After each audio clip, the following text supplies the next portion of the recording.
Okay student, so let's start the class. Voice आ रही मेरी, एक बार कंफर्म कर दीजिए, और स्क्रीन शेयर हो रहा कि नहीं दोनों बता दीजिए। सर हो रहा है सर। ठीक है, सो लेट्स स्टार्ट द क्लास। देखिए, लास्ट क्लास तक हमने पढ़ लिया हुआ है जेएसपी पर, सारा वर्क हमने बेसिकली समझ लिया, how to work with JSP page. और जेएसपी पे स्पेशली हमें जिन सिंबल्स का यूज़ करना भी वो रहेंगे स्क्रिप्टलेट और एक्सप्रेशन। ये दो सिंबल हमें स्पेशली अभी पूरे प्रोग्राम में सबसे ज़्यादा यूज़ आने वाले हैं। इसके अलावा आगे जो सेक्शन बचा हुआ है वो है जेएसपी टैग्स, जिन पे जब बीन्स पढ़ाएंगे तब बताएंगे जेएसपी टैग। और जेएसपी टैग जिस तरह से एचटीएमएल टैग लिखते हैं उसी तरह से हम जेएसपी टैग भी कुछ बताएंगे आपको कि उनका क्या यूज़ होगा और किस पर्पज से यूज़ किए जाएंगे। आज का ऑब्जेक्टिव ये रहेगा कि हमने जो पेज बनाए हुए हैं उसको प्रॉपरली ऑर्गेनाइज करना, जो हमने क्रूड एप्लीकेशन बनाया था। देखिए, क्रूड एप्लीकेशन कहता है कि आपका एक एडिशन पेज होगा, एक होगा ऐड जिससे हम नया डेटा इंसर्ट करेंगे, ठीक है। एक होगा अपडेट का पेज, अपडेट का पेज होगा जिस पर यूजर अपनी इंफॉर्मेशन को चेंज करेगा। यहाँ पर नया डेटा इंसर्ट होगा, यहाँ पे सेव की बटन। अपडेट वाला पेज कैसा होगा, जिस पर हमारा ओल्ड डेटा, पुराना डेटा दिखेगा, यहाँ समथिंग समथिंग, एंड यहाँ पर अपडेट की बटन होगी। और ये वाला पेज और ये वाला पेज, ये सारे पेज हमारे किस पे जाएंगे, सर्वलेट पे। सर्वलेट या फिर जिसे हम कहेंगे कंट्रोलर, कंट्रोलर पे जाएगा। अब यहाँ तक जो हम HTML पेज बना रहे थे, देखिएगा ध्यान से, अब ये बन जाएंगे JSP पेज। जहां भी आपको इंफॉर्मेशन दिखानी है, जहां भी इंफॉर्मेशन शो करनी है, व्यू कराना, तो that will be JSP page. और 1 मिनट, कोई इंपॉर्टेंट कॉल आ रहा है। हाँ, तो हम क्या डिस्कस कर रहे थे कि अभी हमने जो add.jsp पेज बनाया, add.html जो पेज बनाया था, now it will be replaced by JSP page. जहां भी आपको HTML पेज बनाया था अभी तक आपने एप्लीकेशन में, वहां पर सब जगह आप JSP पेज बनाना है, ठीक है। तो एक तो हमें व्यू, जहां भी व्यू कहीं चाहिए डेटा का, चाहे तो वो डेटा का इंफॉर्मेशन शो करना हो या फिर यूजर से कोई इनपुट कराना हो, तो जहां भी फॉर्म की जरूरत होगी, जहां पे डिस्प्ले की जरूरत होगी, उन सभी जगहों पर हमें जरूरत पड़ेगी JSP पेजेस की, ठीक है। सो दो JSP पेज हमें ऐड करना अपने एप्लीकेशन पे। किसके लिए? फर्स्ट वन इज add.html को रिप्लेस करेंगे JSP से, और अपडेट को तो स्पेशली हमें JSP पेज बनाना है, बिकॉज यहाँ पर हमें इंफॉर्मेशन डिस्प्ले करानी है, और ये जो इंफॉर्मेशन है ये आएगी कहाँ से, सर्वर से, ठीक है। JSP पेज हमें फैसिलिटी देगा कि आप HTML की तरह डिजाइन भी कर सकते हैं और आप यहाँ पर सर्वर के कोड भी लिख सकते हैं। ये दोनों पेज कहाँ सबमिट हो रहे थे, सर्वलेट पर। सर्वलेट कहाँ पे कम्युनिकेशन कर रहा है, डेटाबेस से, डेटाबेस से। और एक और पेज था हमारे पास, शो, एक और बना लेते हैं चलिए, जिसके लिए हमें सर्वलेट, देखिए पुराने वाले अगर एप्लीकेशन की बात करें तो हमने कुछ इस तरह से डिजाइन बनाई हुई थी।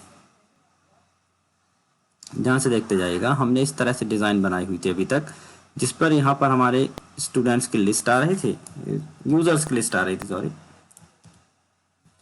यहाँ पर आईडी आ गई, यहाँ पर नेम आ गया और इन्फॉर्मेशन आ गया। यहाँ पर ऑपरेशन लिखा हुआ आ रहा था, ID1 सपोज कीजिए हुआ राम। यहाँ पे ऑपरेशन क्या दिखा रहे थे हम, एडिट एंड डिलीट। सभी के आगे यही दो ऑप्शन दिख रहा था, एडिट एंड डिलीट।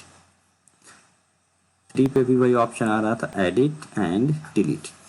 इस पेज को जब तक मैं रन भी कर लेता हूँ एक बार, ताकि आपको आइडिया रहे कि हम कहाँ पे काम कर रहे थे। हमने बनाया था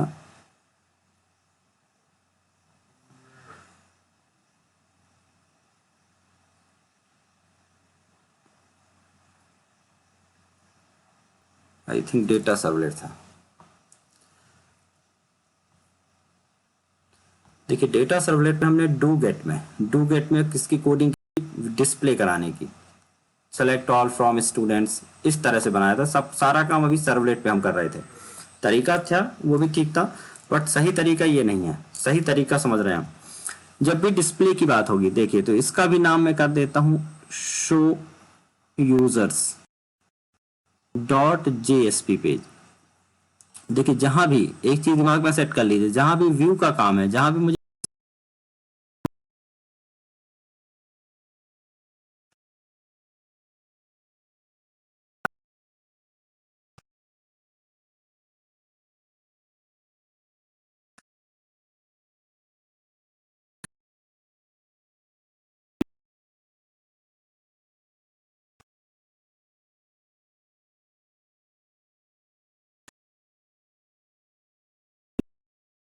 चाहिए इसी वाले पेज पर डिलीट हुआ और वापस यही पेज हमें दिखने लगे। और यहाँ जैसे डिलीट करेंगे, सपोज कि मैंने रिकॉर्ड डिलीट किया, तो अगली बार ये रिकॉर्ड यहाँ से डिलीट हो जाएगा। अगर यहाँ पर हमने एक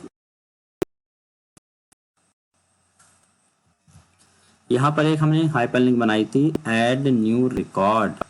अगर हम ऐड न्यू रिकॉर्ड पे क्लिक कर रहे हैं तो it will be redirected to which page, add.jsp पे जाना चाहिए।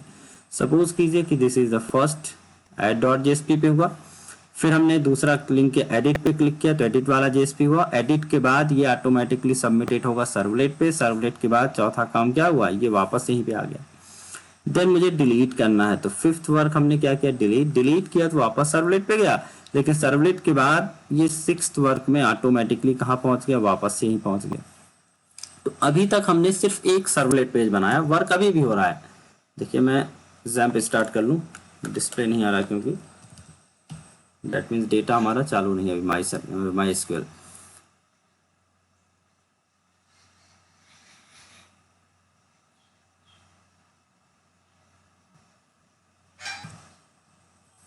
देखिए ये है पुराना सिनारियो, ये जो पेज रन हो रहा है this is the servlet page. ऊपर अगर आप देखें तो यहाँ पे दिख जाएगा आपको दिस इज सर्वलेट पेज, ये सर्वलेट पेज है, ठीक है।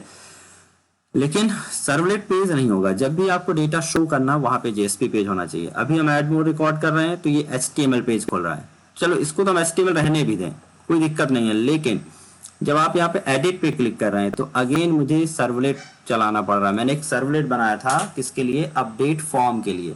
और सर्वलेट जब बनाया था तो बहुत तगड़ी कोडिंग करनी पड़ी थी कि किस तरह से अपडेट फॉर्म में सारा डिजाइन मुझे जेएसपी में out.println करके लिखना पड़ा था। out.println बहुत तरह से लिखना पड़ा, जावा का कोड बनाना पड़ा।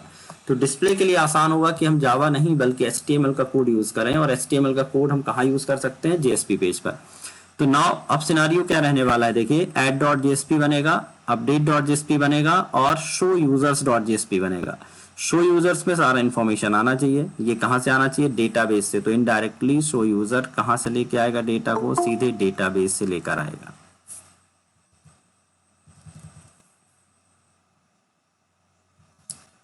शो यूजर्स डेटा को कहाँ से लेके आएगा, सीधे डेटाबेस से। हम यहाँ पे डेटाबेस की क्वेरी भी लिख सकते हैं क्योंकि हम जेएसपी पेज में जावा का कोड भी लिख सकते हैं। सारा इन्फॉर्मेशन यहाँ डेटाबेस से लेके आ रहे हैं। देन update.jsp पे अगर गया तो update.jsp पे क्या होगा कि यहाँ पर एक आईडी लेके जाएगा जिसके डेटा को शो करना है। और ये क्या करेगा, ये भी इनडायरेक्टली डेटा को कहाँ से फेच करके लाएगा, डेटाबेस से उस डेटा को फेच कर लेगा। कौन सा पेज, update.jsp। ये दोनों ही पेज इंफॉर्मेशन को डेटाबेस से रिट्रीव कर सकते हैं क्योंकि ये जेएसपी पेज हैं। जो कोडिंग मैं सर्वलेट में लिख रहा हूँ वो कोड मैं कहाँ लिख सकता हूँ, जेएसपी पेज पे। तो पहला हम बना लेते हैं सबसे पहले, कौन सा page, show users dot JSP, जिसमें सारा इंफॉर्मेशन शो करना है। देन एडिट का बनाएंगे जिसमें हमें केवल वही इंफॉर्मेशन शो करना है जिसमें हम क्लिक करेंगे या जिस इंफॉर्मेशन को हम एडिट करना चाहते हैं। हाँ याद रखेंगे जेएसपी पेज में केवल फेच का काम होगा। फेच दैट मीन्स रिट्रीव का काम होना चाहिए, रीड का काम होना चाहिए। अगर आपको इंसर्ट, अपडेट या डिलीट की कमांड चलानी है तो याद रखें इसके लिए सर्वलेट होना जरूरी है। जब भी इंफॉर्मेशन होगी, डेटा में कुछ अपडेशन की जब रिक्वेस्ट जाएगी वो सर्वलेट से होते हुए जाएगी। आप फेच रीड तो कर सकते हैं, ठीक है। आप डेटा को, ये मान लीजिए आपका डेटाबेस है तो आप मल्टीपल यूजर से जो से डेटा को एक साथ पढ़ सकते हैं। तो डेटा को रीडिंग की परमिशन तो होनी चाहिए कि कोई भी रीड कर सके। लेकिन अगर बात आ रही राइट की, इनने कहा भाई मुझे राइट करो, इनने भी कहा कुछ अपडेट करो, तो अपडेट की परमिशन इनको नहीं होनी चाहिए। अपडेट करने के लिए किसके पास होगा परमिशन, सर्वर के पास। सारे यूजर इस सर्वर को रिक्वेस्ट देंगे कि भाई हमें डेटा अपडेट करना, और ये सर्वर डेटाबेस में जाकर चेंज करेगा। तो इस सीक्वेंस को याद रखना है कि डेटा को हम फेच तो कर सकते हैं जेएसपी पेज पर, लेकिन जब भी डेटा इंसर्ट, अपडेट या डिलीट करना है तो रिक्वेस्ट किसके थ्रू जाएगी? सर्वलेट के थ्रू जाएगी। अब इस पूरे मॉडल को प्रॉपर्ली देखिए हम बना रहे हैं, तो किस तरह से बनाना है। तो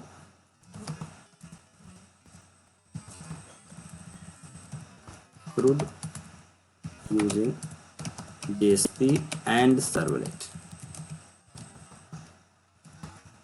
देखिए MVC मॉडल पे हमें काम करना है, और MVC मॉडल के स्टेप बाय स्टेप अगर हम चलें तो अब दूसरे स्टेप पे चल रहे हैं, जिसमें हम व्यू का यूज करने वाले हैं JSP का, और कंट्रोलर का यूज करने वाले हैं जो कि क्या है? सर्वलेट है। मॉडल का यूज अभी नहीं किया है, आज की क्लास के बाद फिर हम मॉडल पढ़ाना शुरू करेंगे। थोड़ा शुरू में टिपिकल लग सकता है MVC मॉडल, लेकिन जब काम करेंगे बहुत मजा आएगा, और इससे सब चीजें सिस्टमैटिक रहेंगी, प्रोजेक्ट में कहीं उलझेंगे नहीं हम लोग। तो CRUD using JSP and servlet, क्या क्या करना होगा? We have to create JSP pages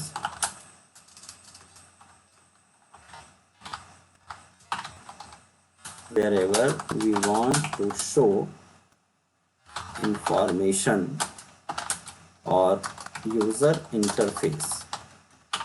जहाँ भी यूजर इंटरफेस दिखाना है या कोई चीज डिस्प्ले करानी है, आपको फॉर्म दिखाना है, कुल मिलाकर फॉर्म्स, टेबल्स, ये सारी चीजें दिखानी है, तो आपको JSP पेज दिखाएंगे वहां पे, forms, tables etcetera.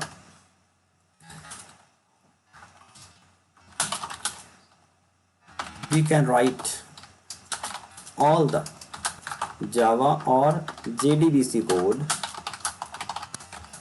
inside the JSP page, but recommended only to write, fetch or read or retrieve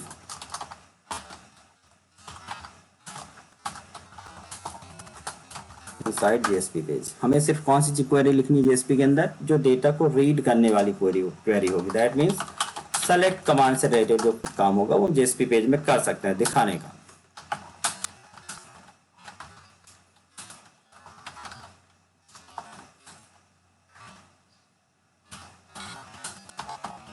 like insert, update, delete, etc.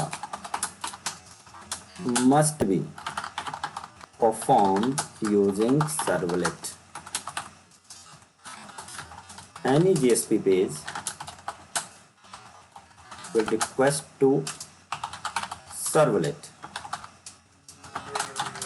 for updation of data। देखिए अपडेट का मतलब इंसर्ट भी है, अपडेट भी और डिलीट भी है। जिसमें भी डेटाबेस में कोई चेंज हो रहा है वो अपडेशन की रिक्वेस्ट है।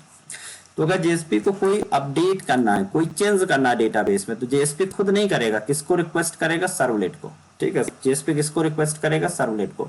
तो कोई भी पेज होंगे, कोई भी पेज हुआ, पेज 1 हो गया, ये हो गया पेज 2 हो गया, यहाँ पर पेज 3 हो गया, ये हो गया पेज 4 हो गया, ये आपका हो गया सर्वलेट, और सर्वलेट कनेक्टेड है सपोज कीजिए किससे? डेटाबेस से।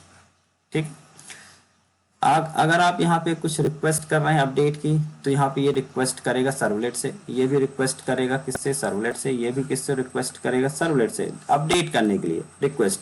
लेकिन अगर डेटा इनको रीड करना है, डेटा रीड करना, तो they can directly read the data from database.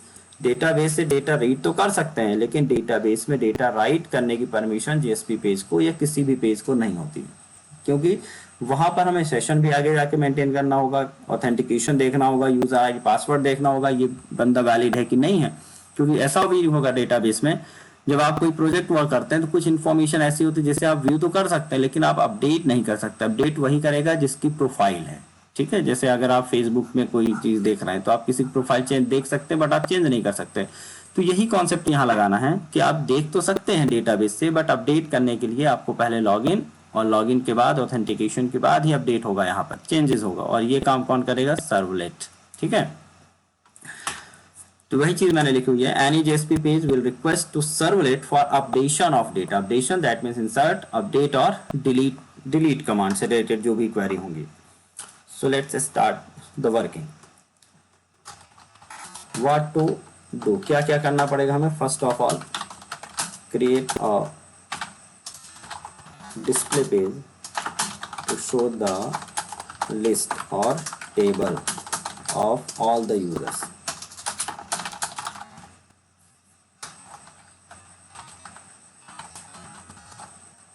देखिए डेटाबेस पे यूजर्स नाम के टेबल है, उसके इंफॉर्मेशन को दिखाने के लिए हम क्या करेंगे, एक पेज बनाएंगे, जेएसपी का पेज बनाएंगे, create a JSP page to show the list of users. Number 2,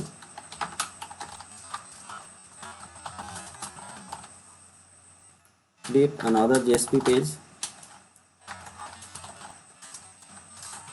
with a form to make insert request to servlet। JSP form बनाएंगे, इसमें सारा फॉर्म डिजाइन करेंगे और जैसे एक सबमिट करेंगे वो किसकी रिक्वेस्ट लेके जाएगा, सर्वलेट के पास, और सर्वलेट डेटा में एक नया रिकॉर्ड इंसर्ट कर देगा।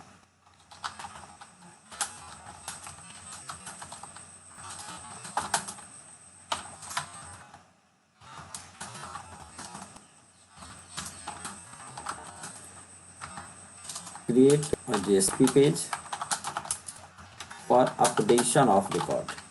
Updation of record that means अगर किसी भी रिकॉर्ड में मैंने एडिट बटन पे क्लिक किया तो पर्टिकुलर जो ओल्ड रिकॉर्ड है वो दिखना चाहिए एक जेएसपी पेज पे, और उसमें चेंज करने के बाद हम वापस जब सबमिट करेंगे तो अगेन वो सर्वलेट के पास जाएगा रिक्वेस्ट लेके, भाई कि कुछ चेंज की रिक्वेस्ट आई है, आप इसे चेंज करिए।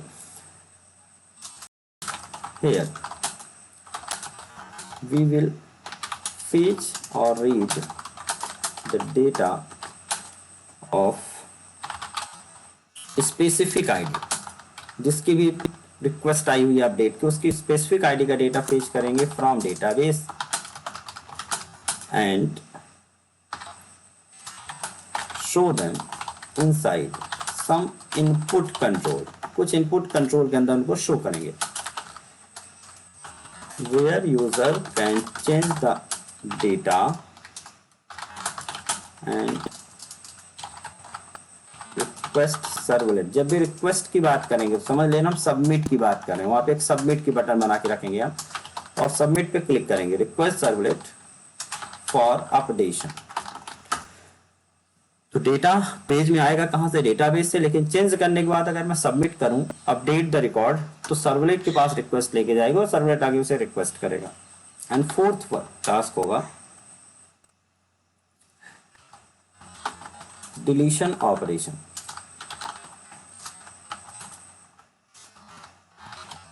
परफॉर्म्ड बाय सर्वलेट, ये भी सर्वलेट द्वारा परफॉर्म होगा। तो डिलीशन ऑपरेशन में करना क्या होगा, मुझे send the ID of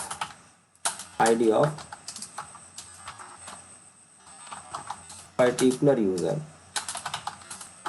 to servlet, ठीक है, यूजिंग क्वेरी स्ट्रिंग। पिछली क्लास में क्वेरी स्ट्रिंग बताई थी, हाइपरलिंक का यूज करेंगे, क्लिक करेंगे तो सर्वलेट के पास जाएगा, क्या लेके, आईडी लेके जाएगा, और आईडी क्या करेगा servlet, perform deletion by servlet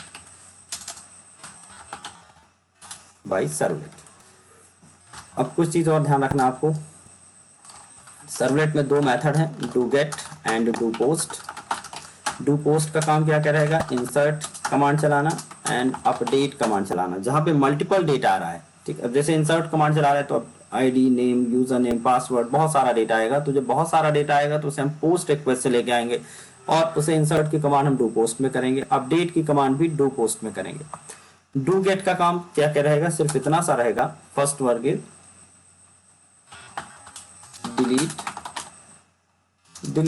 deletion हम यहाँ से क्यों कर रहे हैं भाई, क्योंकि डिलीशन के टाइम पे डेटा नहीं आएगा, सिर्फ एक आईडी आएगा और मैं उस आईडी को रीड करके डेटा को क्या कर देना, डिलीट कर देना। तो जब ज्यादा डेटा नहीं आता, क्वेरी स्ट्रिंग के थ्रू डेटा आता है, तो हम क्या तब हम क्या यूज करते हैं, डू गेट। तो all the query string will be performed, the request coming from query string या फिर हम कह सकते हैं हाइपरलिंक, ठीक है। जब भी सबमिट करके कोई भी पेज आ रहा है, फॉर्म के थ्रू आ रहे हैं, तो हम डू पोस्ट चला सकते हैं, डू गेट भी चला सकते हैं। लेकिन अगर हाइपरलिंक के थ्रू कोई डेटा आ रहा है तो याद रखें डू पोस्ट में परफॉर्म नहीं होगा। हाइपरलिंक हमेशा कहाँ पे जाती है? डू गेट में जाती है। तो request coming from query string और हाइपरलिंक वो सब डू गेट में आएगी। सो डिलीशन ऑपरेशन अगर आपको करना हुआ एंड किसी पेज पे रिडायरेक्शन करना हुआ, ये सब काम कहाँ से करेंगे? डू गेट पर, डू गेट पे करेंगे। अब देखिए वन बाय वन मॉडल पे करते हैं काम। तो ये तो तरीका हो गया हमें कैसे काम करना है। अब देखिए हम सबसे पहले बना लेते हैं, उसी फॉर्म को नए ढंग से बनाएंगे। सर्वलेट का नाम अब हम कंट्रोलर रखने वाले हैं।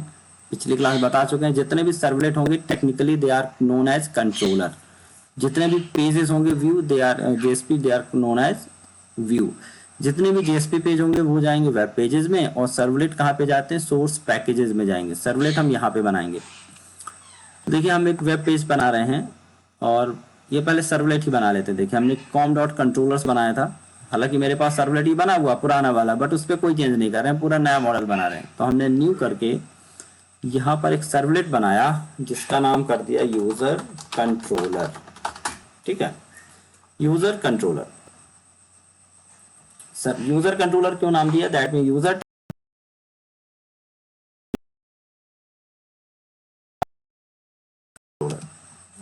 वर्ड से भी पकड़ में आ जाएगा आगे जाकर कि हाँ ये कंट्रोलर लगा, that means it is servlet. सारा कुछ मुझे यहाँ डिलीट कर देना है, केवल do get and do post रखना है जो कि यहाँ पे हिडन रहेगा आपके पास। इसको आप हटा दो यहाँ से। ये रहा हमारे पास do get and do post. Do get रख लिया और हमने इसे डू पोस्ट को रखा, सब हटा दिया। ठीक है, अभी यहाँ पर कुछ भी लिखा नहीं मैंने बस जस्ट बना लिया है। अब एक बनाते हैं जेएसपी पेज। सबसे पहले कहाँ से शुरू करेंगे? डिस्प्ले से। याद रखेंगे सबसे पहले व्यू वाला पेज बनाते हैं जहाँ पे सारा इंफॉर्मेशन दिखेगा। देखिए हमने बनाया जेएसपी पेज जिसका नाम रख दिया शो यूजर्स। जब भी आप सर्वर उनको कैपिटलाइज रखें या कैमल प्रॉपर केस में रखें, पहला कैरेक्टर कैपिटल लेकर, क्योंकि क्लासेस होती हैं। और जब भी आप जेएसपी पेज एचटीएमएल पेज बनाएं उनको कैमल केस में बनाएं, उनका लोअर केस से शुरू करें। ये कन्वेंशन है, ठीक है, इस तरह से ही बनाना चाहिए। देखिए हम बॉडी पे गए और यहाँ पर H2 मैंने लिखा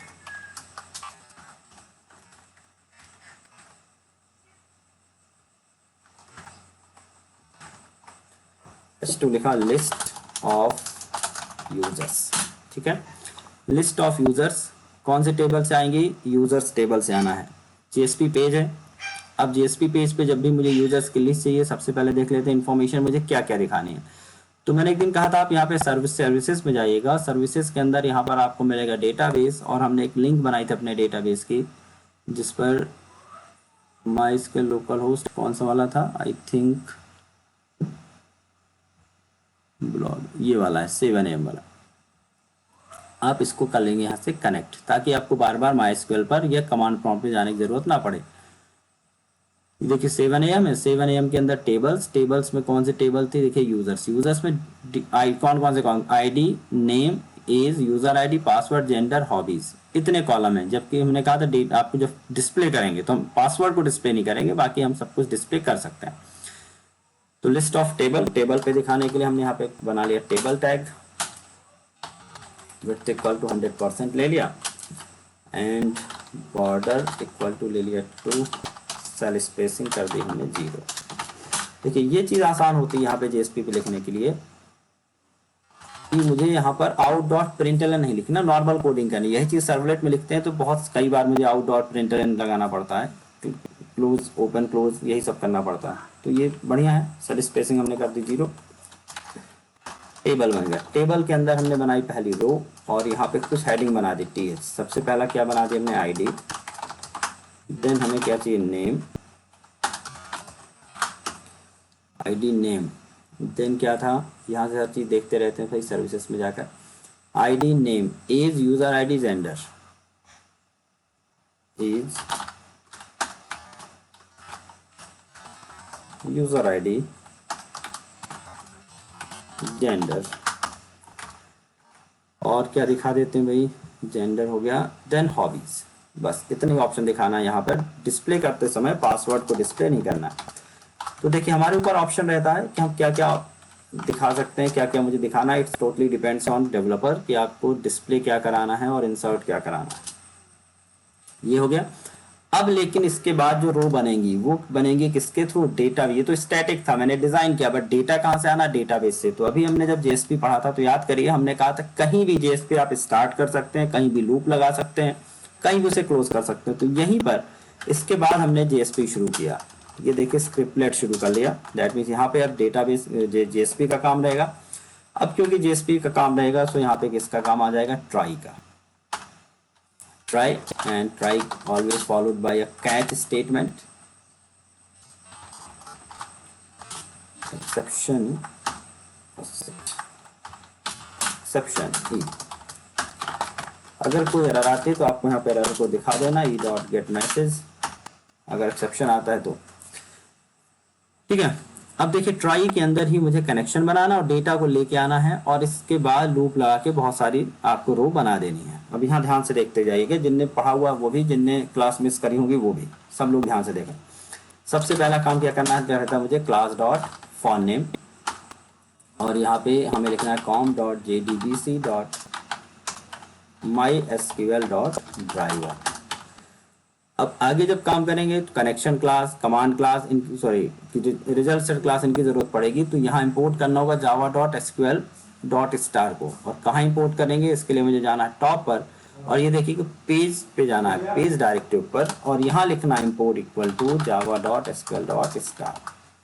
जब भी इंपोर्ट स्टेटमेंट चलेंगे जेएसपी पेज में, उसके लिए कहाँ जाना होगा? मुझे पेज डायरेक्टिव पे जाना है और पेज डायरेक्टिव पे जाने के बाद लास्ट में ऐड कर लेना है इंपोर्ट। ठीक है।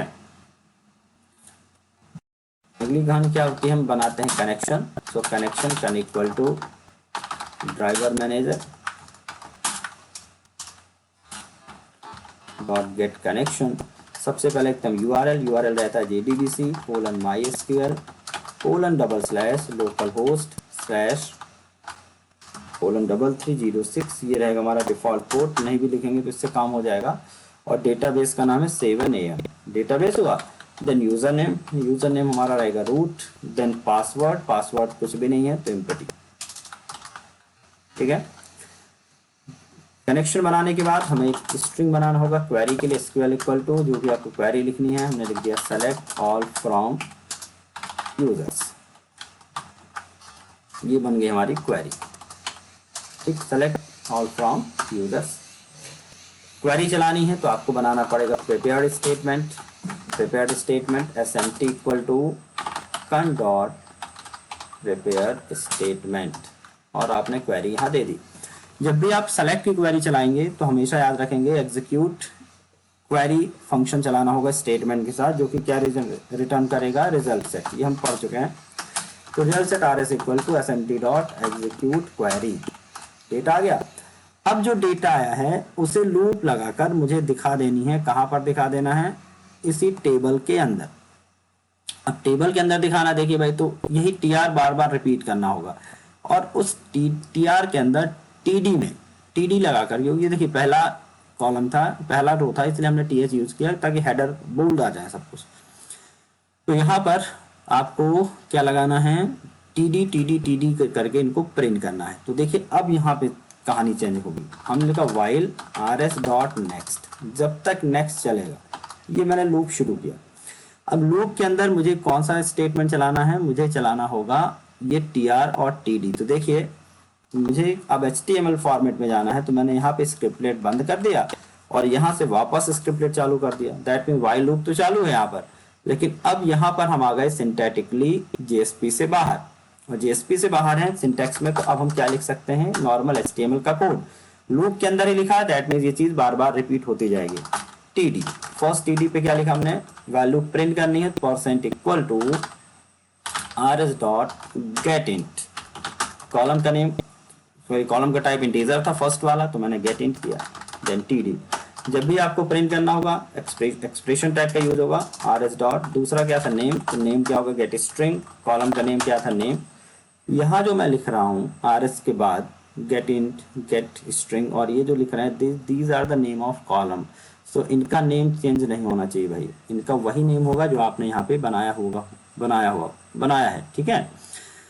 तो यूज़र में आईडी है, नेम है, यूज एज है, यूज़र आईडी है, और ये जो ऊपर मैंने लिखा ये तो स्टैटिकली है, मैसेज है, कुछ भी आप लिख सकते हैं किसी भी केस में। तो देन हमने लिखा T D percent equal to, यहाँ पे किसकी वैल्यू चाहिए, R S dot get integer, और यहाँ पे चाहिए एज का column, T D get string user id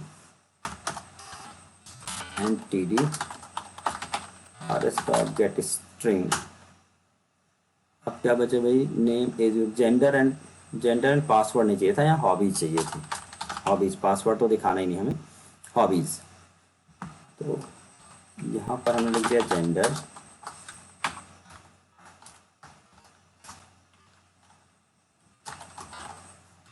last में लिख दिया हमने हॉबीज।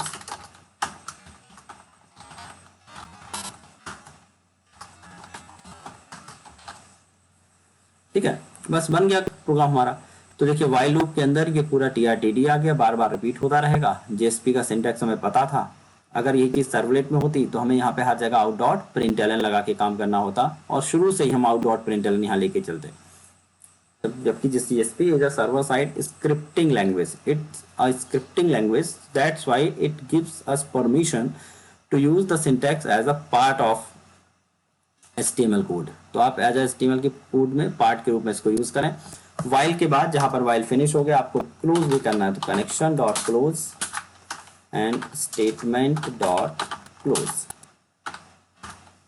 ठीक है, अब इस पेज को हम रन करके देख लेते हैं कि डेटा फेच हो रहा है कि नहीं हो रहा। देखिए डेटा फेच करने के लिए आप किसी भी DSP पेज में डेटा फेच कर सकते हैं।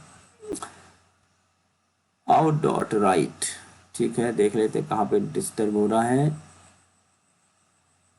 4 डॉट कह रहा है कोड इसमें नहीं है, एरर 4 वाले पे है, तो हम 4 वाले पे देख लेते हैं, वहां कुछ एरर रह गई होगी।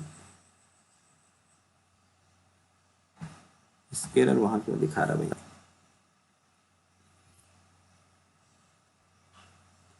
नहीं यहाँ तो ठीक है, ये तल वाला पेज है।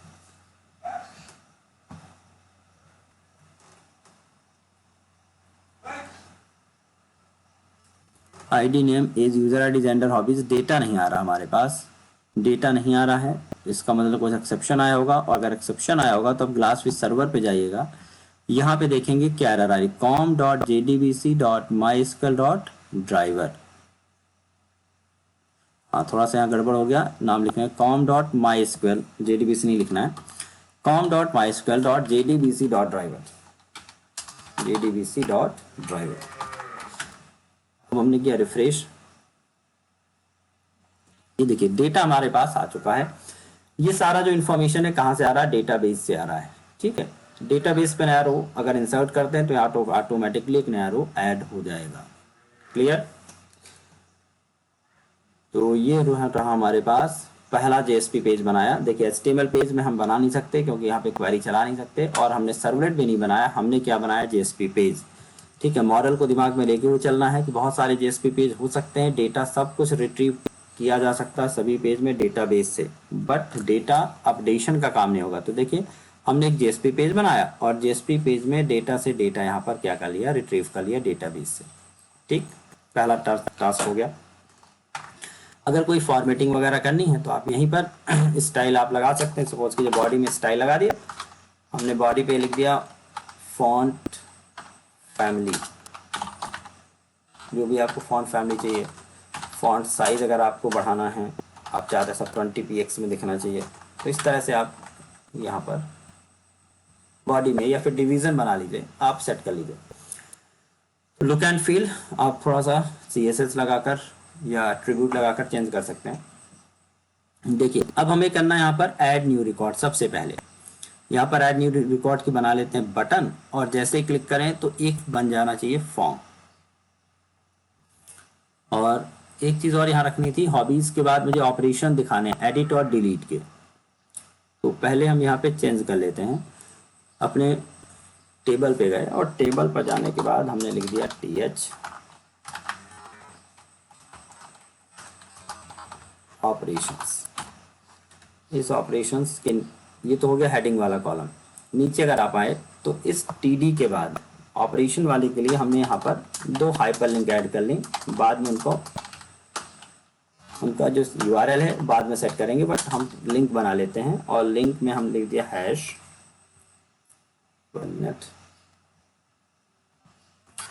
रख देते हैं अभी नॉन नेविगेशन, क्योंकि अभी पता नहीं है कि हम किस पेज पे जाएंगे। तो मैंने पहले बना लिया एडिट और उसी के बगल में हमने बना लिया delete, href equal to hash और एक हमने बटन बना ली डिलीट। देख लेते हैं भाई आ रहा है कि नहीं आ रहा है। ठीक है, तो 2 हाइपरलिंक्स ऐड हो गए। कौन कौन से? Edit and delete. किसी भी हाइपरलिंक में अगर आपको अंडरलाइन वगैरह हटाना है तो ये चीज़ें अपन पढ़ चुके हैं। स्टाइल लगा के आप कर सकते हैं, थोड़ा थोड़ा बीच बीच आप इसको रहा करो। स्टाइल लगाई हमने और स्टाइल पे जाकर हमने ए को हाइपरलिंक को लिख दिया टेक्स्ट डेकोरेशन नन। ठीक है, तो हाइपरलिंक में जो भी अंडरलाइंस आ रही हैं वो नहीं आएंगी।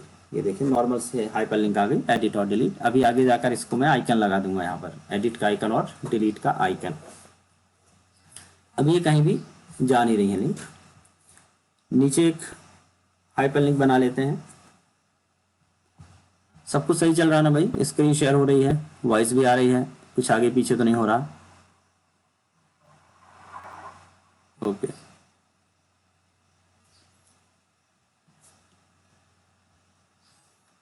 टेबल के बाद हमने लगाया ब्रेक और यहाँ पर href इक्वल टू हमने लिखा ऐड न्यू डॉट जेएसपी। बना नहीं है पेज, हम बना लेंगे। ऐड न्यू डॉट जेएसपी पर हम गए और हमने यहाँ लिख दिया ऐड न्यू रिकॉर्ड या ऐड मोर रिकॉर्ड। ठीक है, तो अब क्या होगा कि आप यहाँ देखोगे एक नई बटन दिख जाएगी ऐड मोर रिकॉर्ड। यहाँ पे क्लिक करेंगे तो ऐड, ये देखिए पेज अभी बना नहीं ऐड न्यू डॉट जेएसपी, इसलिए एरर आ रही है। फिलहाल यहाँ पर हमने हाइपरलिंक तो बना ही दी। स्टाइल्स वगैरह आप यहाँ पे जरूर बनाते रहा करो, जब भी आप कोडिंग करो थोड़ी बहुत एक्स्ट्रा टाइम निकाल के, ताकि ये रिवाइज होती रहे। सपोज कि जैसे मैंने इसका लिख दिया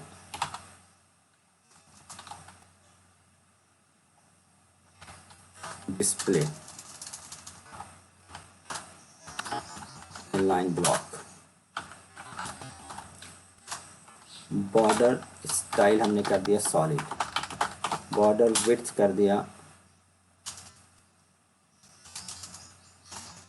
बॉर्डर स्टाइल हमने लिख दिया सॉलिड, बॉर्डर विड्थ कर दिया 2px और इसकी जो विड्थ है वो हमने कर दी 100px एंड इसकी हाइट हमने रख दी 40px।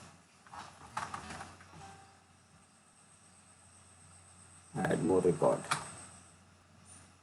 विड्थ हमने कर दिया। तो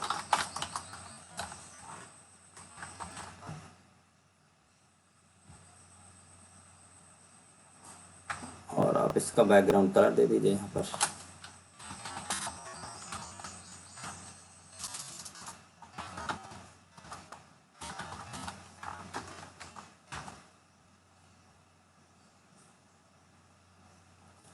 इस तरह से थोड़े बहुत स्टाइल्स आप करते रहोगे। तो मैंने ऐसे जस्ट समझाने के लिए ताकि आपको पता रहे कहाँ पे जाके कैसे कैसे स्टाइल्स लगा सकते हैं हम लोग।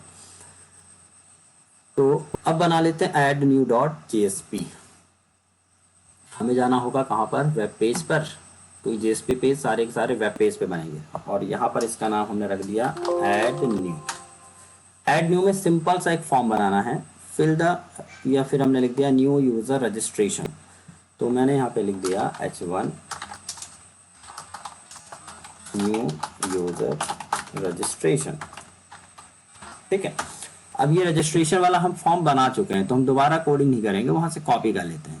हमने जो फॉर्म बनाया था वो आई थिंक किस नाम से था, 1 मिनट हम चेक कर लेते हैं।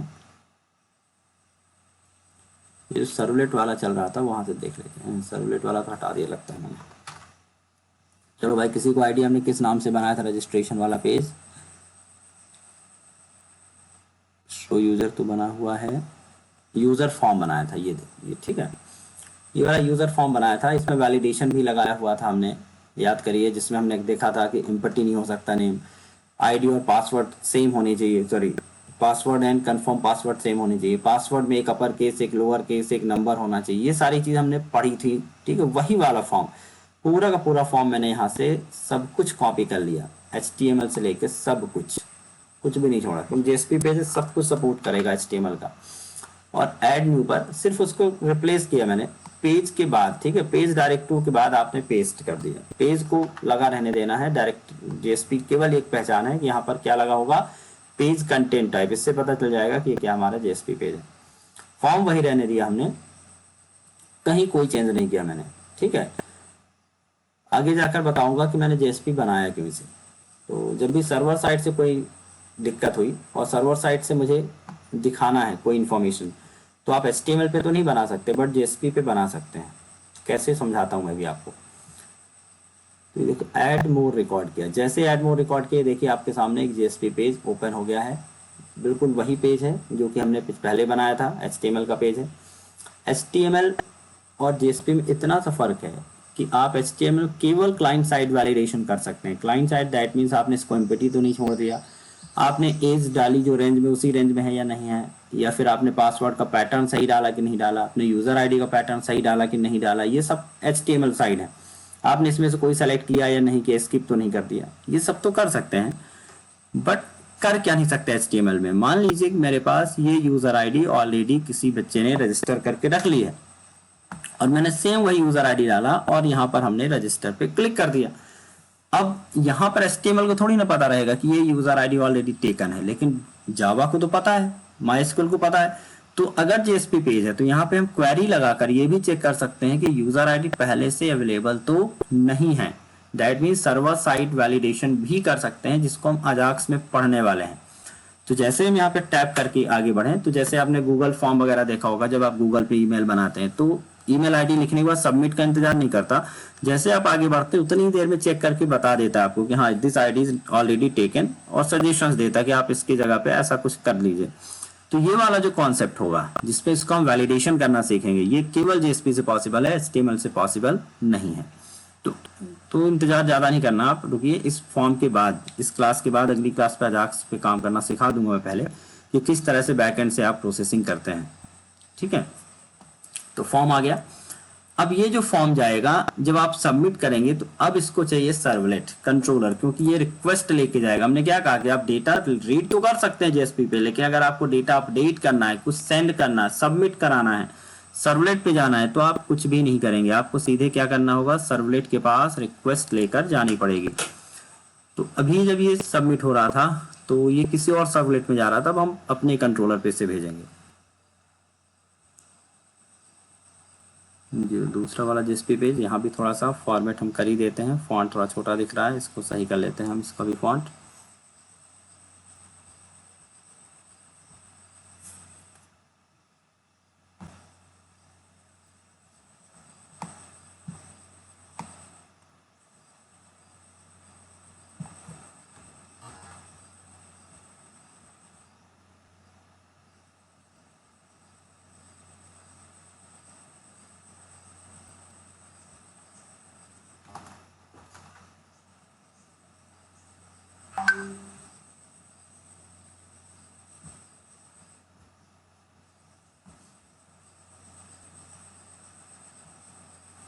से तो लिखा हुआ है,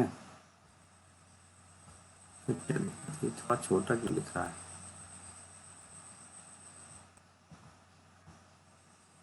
तो ठीक ठाक दिख रहा है, थोड़ा छोटा ही दिख रहा है, ठीक दिख रहा है, वैसे दिख रहा है। चलिए, तो यहाँ पे अगर मैं रजिस्टर पे क्लिक करूँगा, अभी देखिए वैलिडेशन जो भी लगे हुए हैं सब कुछ काम कर रहे हैं। अगर हम रजिस्टर पे करते हैं तो ये जो डेटा है कहाँ लेके जाएगा, ये देखिएगा, हम ऐड न्यू पर जाएंगे और ऐड न्यू के फॉर्म पे जाइए। देखिए फॉर्म पर हमने डेटा सर्वलेट पे भेजा था, हमने कहा नहीं डेटा सर्वलेट पे नहीं जाना है, अब आपको जाना है यूजर कंट्रोलर पर, ठीक है, यूजर कंट्रोलर पे जाना है। और हमने पिछली जब क्लासेस ली थी तो एक चीज और बताई थी कि अगर मेरे पास कोई सर्वलेट है, इस सर्वलेट पे कई सारे पेज रिक्वेस्ट लेके आ रहे हैं। पहला वाला पेज रिक्वेस्ट लेके आ रहा है और ये दूसरा पेज यहाँ पे कुछ रिक्वेस्ट लेके आ रहा है इसी सर्वलेट पे। तो इसे पता होना चाहिए ना कि भाई रिक्वेस्ट किस पेज से आई है, क्योंकि इसके पास तो दो ही मेथड है, या तो डू गेट या तो डू पोस्ट। तो या तो रिक्वेस्ट डू पोस्ट पे आएगी, और अगर डू पोस्ट पे एक से ज्यादा रिक्वेस्ट आ रही हैं तो कैसे पता चलेगा? तो हमने कहा था जब भी आपको किसी सर्वलेट पे रिक्वेस्ट भेजना है तो रिक्वेस्ट के साथ एक क्वेरी स्ट्रिंग भेजिएगा, ऑपरेशन इक्वल टू या ओपी इक्वल टू कुछ भी आप दे दीजिएगा। जैसे अगर ऐड का रिक्वेस्ट है तो ओपी इक्वल टू ऐड दे दिया, डिलीट का रिक्वेस्ट है ओपी इक्वल टू डिलीट दे दिया। तो सबसे पहले हम यहाँ पे ओपी कीवर्ड को फेच करेंगे किसमें, सर्वलेट में, और ये पता लगाएंगे कि ऑपरेशन या रिक्वेस्ट किस चीज की आई है। और ये करने के लिए हमें यहाँ पर अपने यूआरएल के साथ देना होगा query string OP equal to, मैंने क्या दे दिया, ऐड। मेथड पोस्ट है, दैट मीन्स ये जाएगा किस वाले पर, डू पोस्ट पर जाएगा। क्या लेके जाएगा, request OP equal to add की रिक्वेस्ट लेके जाएगा। ठीक है, तो देख लेते हैं भाई। अब यूजर कंट्रोलर पे जाना है और यूजर कंट्रोलर के डू पोस्ट पे जाना है। सबसे पहले वो शुरू के दो काम कर लेते हैं। पहला काम क्या रहेगा, response dot set content type. Content type क्या लिखना होगा मुझे, text/html। एंड दूसरा वर्क क्या रहेगा, प्रिंट राइटर।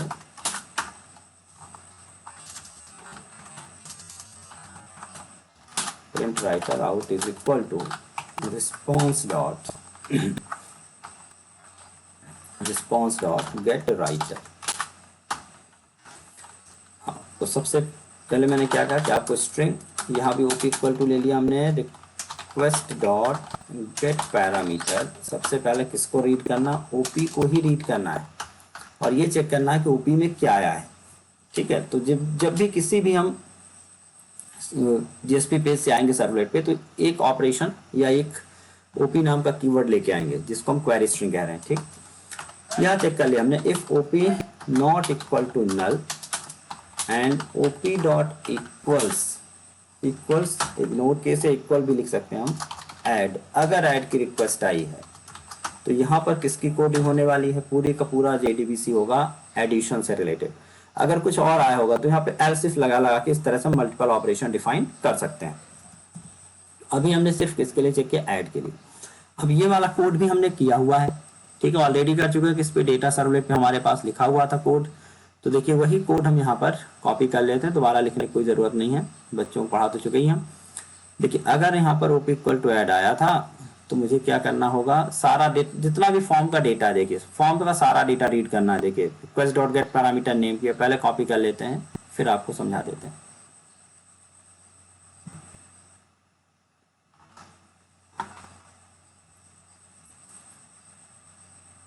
यूजर कंट्रोलर, तो क्या क्या करना होगा मुझे वो देखिए।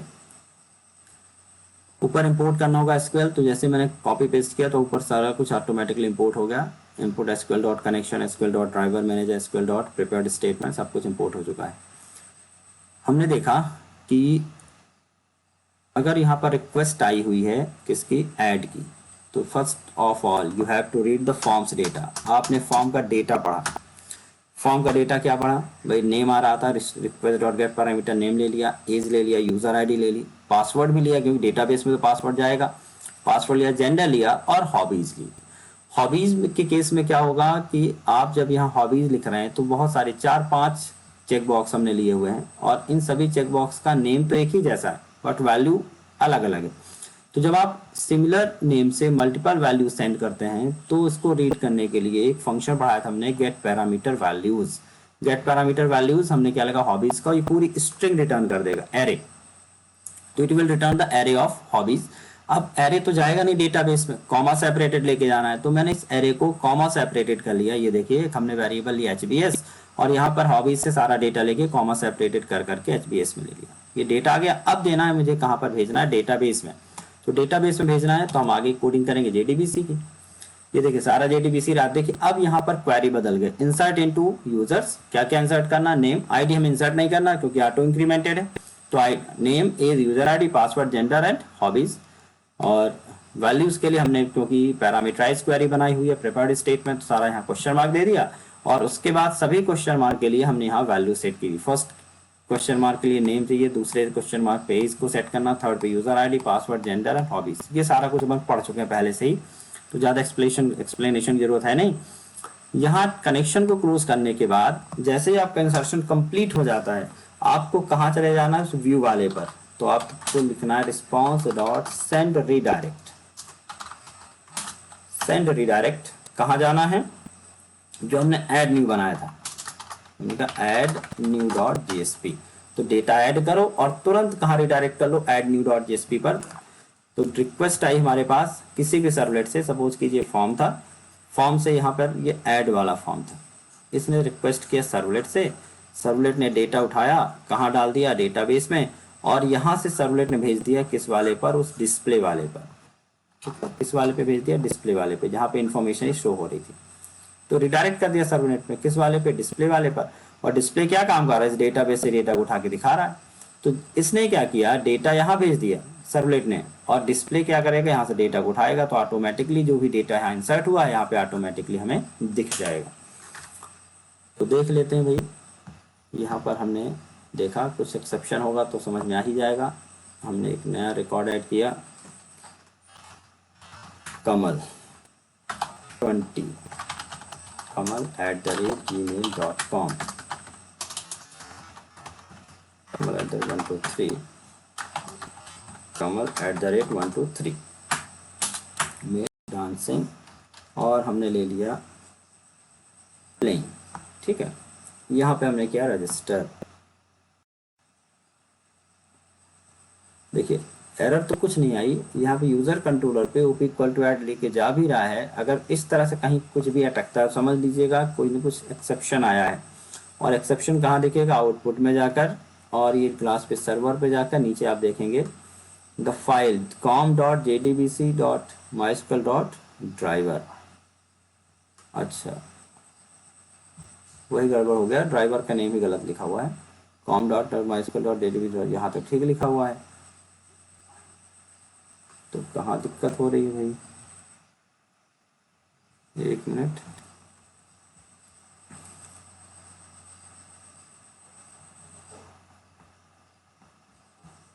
तो अपन ने हटा दिया, com.mysql.jdbc और ड्राइवर लिखना था, ये तो अपन ने हटा के लिख दिया है। फिर भी अगर आ रही है अगर कुछ भी, एक मिनट इसको सेव कर लेते हैं पहले। तो सेव नहीं था शायद, इसलिए कुछ इशू आ रहा था। और यहाँ पर हमने लिखा 3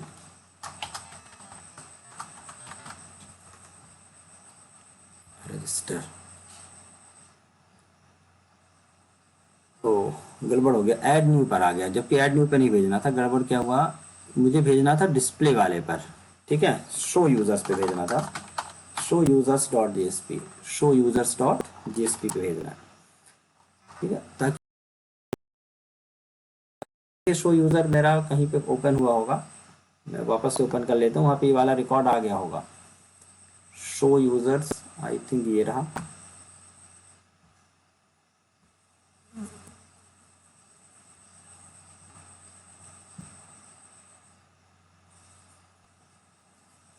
ये देखिए लास्ट में एक कमल वाला रिकॉर्ड आ रहा है। ठीक है,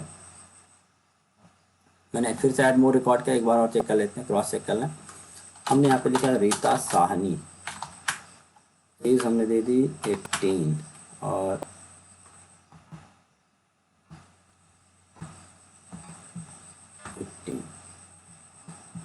नाम हमने लिख दिया रीता 124@gmail.com, रीता @123 and रीता @123। इसको कर दिया फीमेल, डांसिंग और सिंगिंग एंड कुकिंग, ये किया हमने रजिस्टर। ये देखिए रीता साहनी ये आ गई, यहाँ पे रीता आ रही है, एज आ रही है, यूज़र आईडी आ रहा है, जेंडर आ रहा है, हॉबीज देखिए कॉमा सेपरेटेड आ रही हैं सारी, एंड यहाँ पे एडिट एंड डिलीट की बटन आ रही है। क्लियर है, तो रिडायरेक्शन समझ में आ गया, कहाँ से कहाँ पर जा रहे हैं। सबसे पहले हमने क्या किया हुआ है, यहाँ यही वाला पेज बनाया, और इस पेज पर हमने क्या कर दिया, ऐड मोर रिकॉर्ड किया। ऐड मोर रिकॉर्ड किया, ये सीधे कहाँ जाएगा, एक फॉर्म पे जाएगा, फॉर्म पे जब सबमिट करेंगे सर्वलेट पे जाएगा, सर्वलेट डेटा को डेटाबेस में देने के बाद सीधे इस पेज पर रिडायरेक्ट हो जाएगा, किस पे, शो यूजर्स पे आ जाएगा। ये पहला टास्क कंप्लीट हुआ। अब देखते हैं एडिट और डिलीट। अगर हम एडिट करते हैं तो एक नया पेज ओपन होगा, जिस तरह से ये ऐड मोर रिकॉर्ड पे ओपन कर रहे हैं, यही सेम टू सेम ऐसे ही पेज ओपन होगा जिसमें पुरानी वैल्यू पहले से लिखी हुई रहेंगी। ठीक है, यहाँ पर ये सारा डेटा, पुराना डेटा यहाँ फिल्ड रहेगा, जो भी पुराना आपने वैल्यू रखी हुई थी डांसिंग सिंगिंग की वो पहले से यहाँ पे चेक्ड रहेगी। आप चाहें तो उसको चेंज करके यहाँ पे रजिस्टर के बजाय क्या करेंगे, अपडेट की बटन बना देते हैं। ठीक है, तो अपडेट की बटन बना लेते हैं और डेटा को मुझे यहाँ पर फेच करना या शो करना है। और जब भी यहाँ पर शो करना तो ध्यान रखिएगा वापस वही क्वेरी चलने वाली है सेलेक्ट की, but select all from users where ID लेके जानी होगी, वेयर आईडी इक्वल टू जो भी इनकी आईडी है उसी आईडी को मुझे शो करना होगा। और जब हम सबमिट करेंगे तो ऐसे ही होगा जैसे अभी एडिशन में हो रहा है, सबमिट कर रहे हैं तो सर्वलेट के पास जाएगा। तो पहले तो हम क्या करते हैं, एक नया फॉर्म बना लेते हैं।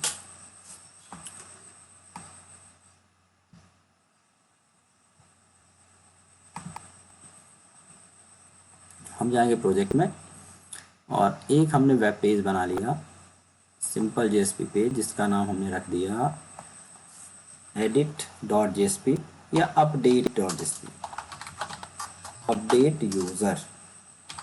ठीक है, अपडेट यूजर। अपडेट यूजर में कहानी कुछ बिल्कुल वैसे ही रहने वाली जैसे हमने बनाया था ऐड न्यू। तो ऐड न्यू वाले का ही कोड मैं पूरा फिर से कर लेता हूँ कॉपी।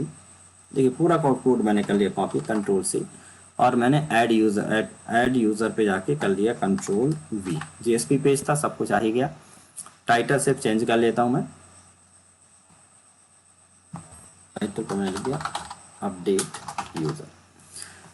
अपडेट में देखिए आपको क्या क्या अपडेट करना है ये हमारे ऊपर डिपेंड करता है कि हमें यूजर आईडी देखिए अपडेट करानी नहीं है, और ना ही पासवर्ड। पासवर्ड के लिए हमेशा एक अलग ही डैशबोर्ड के अंदर पेज बनेगा, एक अलग मॉड्यूल बनेगा जिसमें हम चेंज पासवर्ड का बनाएंगे।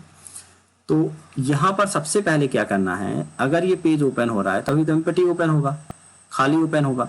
और जहां पर मैं चाह रहा हूं कि यहाँ पर जब ये पेज ओपन हो पुराना डेटा यहाँ पर फिल्ड आना चाहिए, और इवन आईडी भी। अभी देखिए नेम आ रहा है क्योंकि नया था, बट जब हम पुराना डेटा ओपन करेंगे तो आईडी भी आएगी। तो आईडी और यूजर आईडी ये एडिटेबल नहीं होगी, पासवर्ड हम दिखाएंगे नहीं यहाँ पर, बाकी सब कुछ एडिटेबल हम रख देते हैं। ठीक है, तो देखिए करना कैसे है। इस पेज पर मुझे चलाना है डेटाबेस की क्वेरी, और जब भी आप डेटाबेस की क्वेरी चलाएंगे तो मुझे ज़रूरत पड़ेगी किस चीज़ की, आईडी की, क्योंकि मुझे select all from user where ID equal to चाहिए। और आईडी कौन सी होनी चाहिए, जो यूज़र यहाँ पर क्लिक कर रहा है। ठीक है, जो भी यूज़र यहाँ पर देखिए, जैसे मैंने इस एडिट पे क्लिक किया तो इस वाले एडिट का जो रिकॉर्ड है ये जाकर वहाँ शो होना चाहिए। जब इस पे क्लिक किया तो ये वाला रिकॉर्ड शो होना चाहिए। कहाँ पे शो होना चाहिए, इस एडिट यूजर डॉट जेएसपी पे। तो यूजर रजिस्ट्रेशन फॉर्म के बजाय इसका नाम मैंने लिख दिया है edit users detail.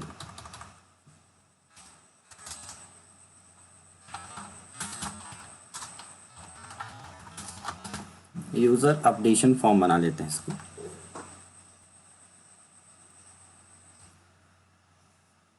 User updation form बना लिया। हम जाते हैं देखिए शो यूजर्स वाले पर।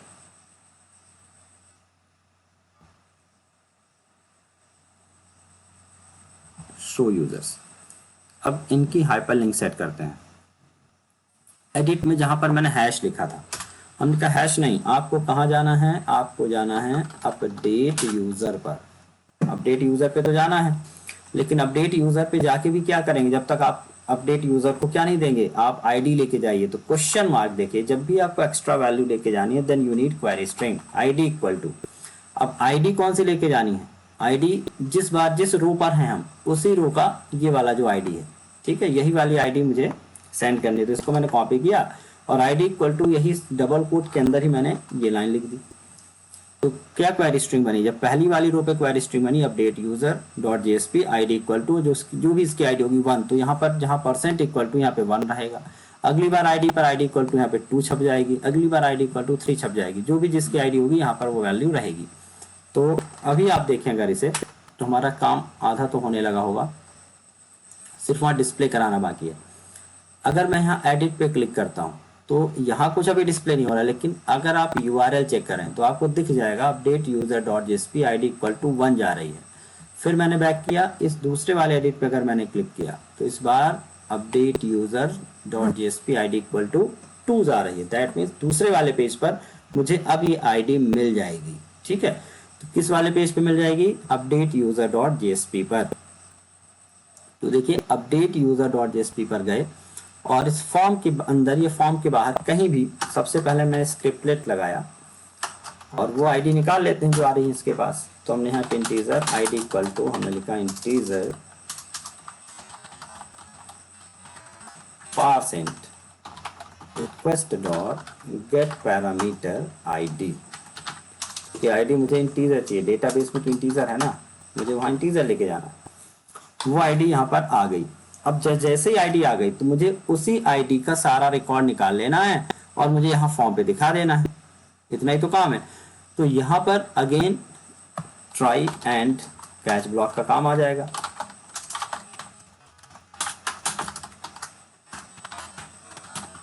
अगर कुछ एरर है तो यहाँ डॉट गेट मैसेज दिखा देते हैं एरर के लिए। आईडी से डेटाबेस से डेटा फेच करना होगा तो काम तो उतना ही रहने वाला है। सबसे पहले क्लास डॉट फॉर्म नेम कर लेंगे हम। यहाँ पे क्या लिखेंगे? Com dot my SQL dot JDBC dot driver. ठीक है, देन हमको क्या लिखना होगा? कनेक्शन का ऑब्जेक्ट बनाना होगा।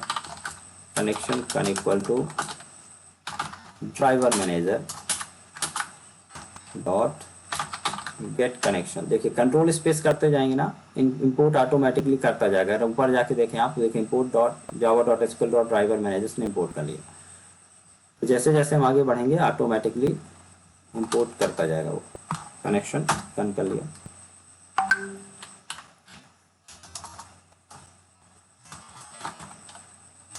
JDBC colon my SQL colon double slash local host 3306/7 AM। देखिए शुरुआती टाइम पे आप कोडिंग को ना जितना कोशिश हो सके उतनी बार आप टाइप करके बनाइए। बाद में फिर आप कॉपी पेस्ट, हालांकि मैं डेटा आपको अगर भेज भी देता हूँ ये इसका जिप, तो आप उसको कॉपी पेस्ट बस मत करो, कोशिश करो कि शुरू में आप टाइप करके प्रोग्राम बनाओ। कनेक्शन बन गया। कनेक्शन के बाद अब मुझे बनानी होगी स्ट्रिंग। तो एसक्यूएल इक्वल टू, अब यहाँ ध्यान से देखिएगा, हम लिख दिया select all from users where ID equal to. अब आईडी यहाँ पास करनी है, तो जब भी पास करनी है जहां भी वैल्यू वहां पे आपको क्वेश्चन मार्क छोड़ देना। क्वेश्चन मार्क रिप्लेस करने के लिए हमें बनाना होगा prepared statement SMT equal to con dot prepare statement और यहाँ पर एसक्यूएल दे दिया मैंने। एसक्यूएल में क्वेश्चन मार्क को रिप्लेस करना है तो एसएमटी डॉट सेट इंटीजर, क्योंकि इंटीजर सेट करना एक ही क्वेश्चन मार्क है तो फर्स्ट इंडेक्स पर या फर्स्ट नंबर के क्वेश्चन मार्क पर हमने क्या सेट कर दिया? आईडी। ये हो गया। अब एग्जीक्यूट करना है, तो जब भी एग्जीक्यूट करना है, रीड करना है, तो हमें क्या करना होगा? Result set RS equal to SMT dot execute query. ये भी आ गया। अब लेकिन रिकॉर्ड बहुत सारे नहीं आए होंगे तो वाइल लूप की जरूरत यहाँ नहीं है। जब सिंगल रिकॉर्ड आया होगा तो आपको केवल यहाँ इफ लगाना है। ठीक है, इफ RS डॉट नेक्स्ट। अगर रिकॉर्ड आया है, जो भी रिकॉर्ड आया है उसे चेक करने के लिए इफ RS डॉट नेक्स्ट करना है और यहाँ पे सारा रिकॉर्ड आपको इस फॉर्म पे फिल कर देना है। कुल मिलाकर ये जो फॉर्म का पूरा कोड है ये इस इफ के अंदर आना चाहिए। अब इस इफ के अंदर तो पूरा का पूरा फॉर्म ये देखिए इस इफ के अंदर आना चाहिए, तो कोई दिक्कत नहीं। यहाँ पे हमने सिंटेक्स को किया बंद, क्लोज किया मैंने, और इफ के अंदर यहाँ पर मुझे अब पूरा HTML का पार्ट आ गया। ये फॉर्म सारा हमने यहाँ से किया, फॉर्म तक पूरा यहाँ से कट, और हमने कहा रख दिया इस RS डॉट नेक्स्ट के बीच में। पहला काम कि हमने वहां से फॉर्म को पूरा इस इफ के अंदर डाल दिया। ठीक है भाई, कोई समस्या तो नहीं हो रही है वॉइस में, स्क्रीन में?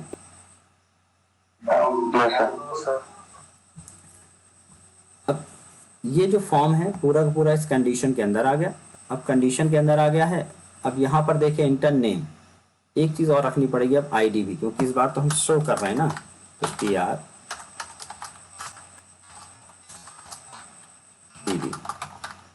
यूजर्स आईडी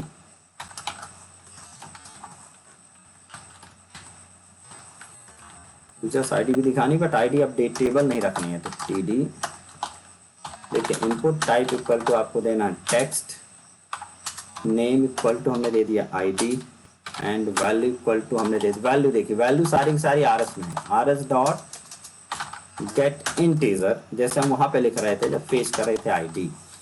तो वैल्यू इक्वल टू यहाँ पे दिखा दिया, और रीड ऑनली, अगर वैल्यू आप चाहते हैं कि एडिटेबल नहीं दिखनी तो चाहिए लेकिन एडिट नहीं होनी चाहिए, तो आप क्या कर देंगे, रीड ऑनली।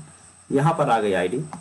नेम तो सब कुछ ठीक है, टेक्स्ट भी आ रहा था, नेम इक्वल टू भी लिखा हुआ, ID equal to name required भी लिखा हुआ, बट यहाँ पे पुराना वैल्यू दिखना चाहिए। तो जब भी वैल्यू दिखाना है तो you have to write value equal to again rs dot get string, column का नेम क्या था, नेम। तो यहाँ पे नेम आ गया, value equal to rs dot get string name. उसी तरह से एज, जो भी एज आपने लिखी है वो एज यहाँ दिखनी चाहिए। तो दिखाने के लिए अगेन वैल्यू इक्वल टू, तो जो पुरानी वैल्यू यहाँ पे आती रहेंगी। Next sorry rs dot get int, age तो इंटीजर होगी वहाँ भी, डेटाबेस में भी, तो यहाँ पर हमने लिख दिया एज। एज आ गई। ईमेल आईडी भी दिखानी है, तो देखिए ईमेल आईडी यहाँ पे क्यों एरर आ रही भाई, ईमेल आईडी यहाँ पे लिख दिया मैंने, और value equal to percent equal to rs dot get string, column का नेम क्या था, user ID, rs dot get string user ID.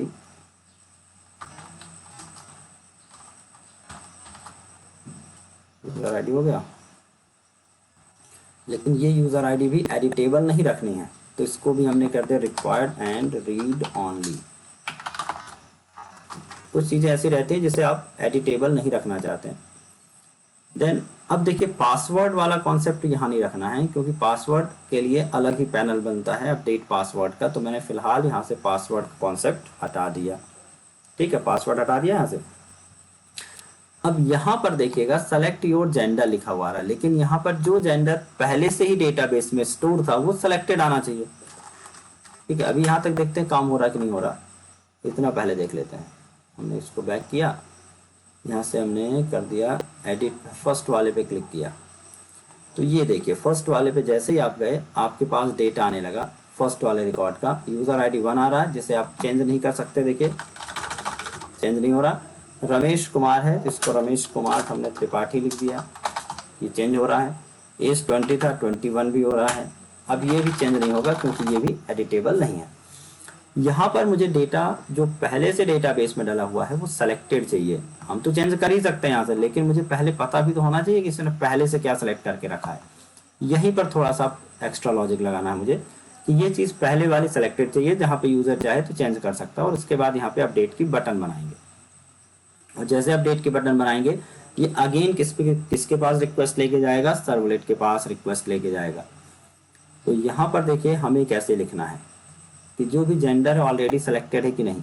तो सेलेक्टेड रखने के लिए यहाँ पे एक कीवर्ड होता है चेक्ड लिख देते हैं, बट चेक्ड कब लिखना है, जब ये वाला जेंडर डेटाबेस में मिल जाए। देखिए इसकी वैल्यू क्या है, मेल, इसकी वैल्यू क्या है, फीमेल। अब हमने डेटाबेस में अगर वैल्यू है तो किससे निकल के आएगी, RS से। तो देखिए मैंने यहाँ लिखा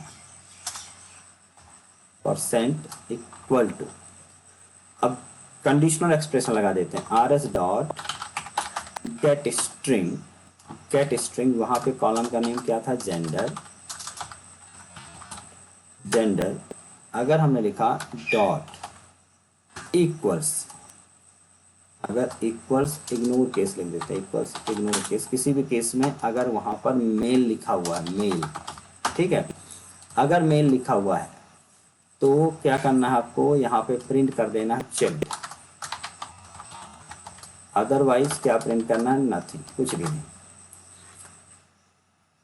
कोशिश करते हैं लिखने की, अगर यहाँ पे RS dot get string gender में जो भी रिकॉर्ड के अंदर अगर जेंडर में जो जेंडर की वैल्यू अगर मेल है तो ये वाला जो वैल्यू है यहाँ पर क्या लिखा हुआ आएगा, चेक लिखा हुआ आएगा, नहीं तो नहीं लिखा हुआ आएगा। तो इसके आगे एक ऑप्शन आ जाएगा चेक्ड का। उसी तरह से यहाँ पे क्या लिख दिया, यहाँ पर हमने लिख दिया फीमेल के लिए, है ना, तो फीमेल मेल के बजाय यहाँ पे लिख दिया हमने फीमेल। चेक करते हैं जरा इतना काम हुआ कि नहीं हुआ। फर्स्ट वाले पर गए, यहाँ पे मेल लिखा हुआ है, देखिए यहाँ पे मेल सेलेक्टेड आ रहा है। फिर मैंने बैक किया, फीमेल वाला, हाँ ये वाला पार्ट बबीता है, ठीक है, बबीता पे एडिट किया और यहाँ पर देखिए फीमेल सेलेक्टेड आ रहा है। तो जो बाय डिफॉल्ट वो सेलेक्टेड आ गया, कोई सिंगल वैल्यू ही होगी भाई, ठीक है, रो के अंदर तो कोई सिंगल वैल्यू होगी, मेल या फीमेल। ये कॉन्सेप्ट हमने क्लियर कर लिया किस तरह से चेक दिखाना है। अब आते हैं हॉबीज पर। अब हॉबीज पे लेकिन ऐसा नहीं है, हॉबीज एक से ज्यादा भी हो सकती हैं। अगर मैंने कहा कि डांसिंग है कि नहीं, तो हो सकता है कि यहाँ पर तो चलो जेंडर था मेल या फीमेल ही होगा, लेकिन हॉबीज एक ऐसी चीज है जो मल्टीपल है, उसको हम कंपेयर नहीं कर सकते कि if hobbies dot equal singing और हॉबीज डॉट इक्वल प्लेइंग, क्योंकि यहाँ देखिए सिंगिंग भी है, डांसिंग भी है, प्लेइंग भी है, तीनों है। तो जब इनमें से चेक करना हो कि अगर हॉबीज तो इनमें से है कि नहीं है, तो आप इक्वल्स नहीं चेक करते, बल्कि आपको चेक करना होगा कंटेन्स। जैसे हमने लिखा if string hobbies dot contains, ठीक, कंटेन्स का मतलब होता है अगर इस पे ये मिल गई, यही वाली वैल्यू रखिएगा सेम केस में। कंटेन्स अगर डांसिंग हुआ तो चेक्ड आएगा, अदरवाइज चेक्ड नहीं आएगा। तो कंटेन्स लगा देना है। कंटेन्स में सिर्फ ये चेक करेगा कि इस पूरे स्ट्रिंग में हॉबीज में अगर ये वैल्यू मिल गई, और अगर हमने इक्वल्स लिखा तो क्या चेक करेगा, सिर्फ यही मिली और दूसरे भी चेक नहीं करेगा। तो यहाँ पे कंटेन्स लिखना है और यही केस जो आपकी वैल्यू का केस है, सेम केस में यहाँ पे इसको पेस्ट कर देना है, सिंगिंग। देन हमने यहाँ पे हॉबीज लिखा, सॉरी इसको भी मैंने कॉपी पेस्ट किया,